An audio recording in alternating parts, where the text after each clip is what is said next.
দেখেন, গত নির্বাচনে জনগণের স্বার্থেই আমি অংশগ্রহণ করেছিলাম।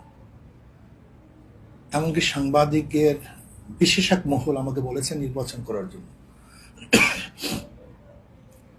জনগণের স্বার্থের কারণে, তাদের খেদমত করার জন্য আমি নির্বাচনে অংশগ্রহণ করেছিলাম, আমার নিজের জন্য নয়।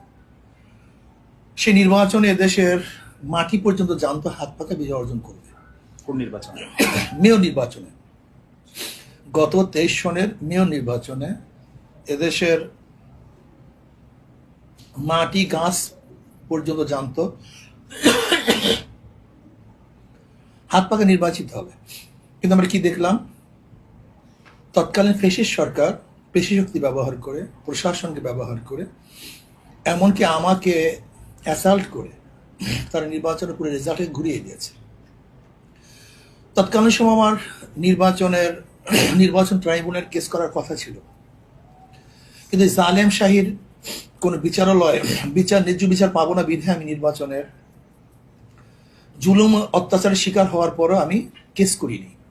কিন্তু এখন যেহেতু নিরপেক্ষ, নির্দলীয় এবং সবার আকাঙ্ক্ষিত এক অন্তর্বর্তী সরকার আছে, আমি মনে করি এখন আমি ট্রাইব্যুনালে এসে কেস করেছি, আশা করি আমি ন্যায্য বিচার পাবো।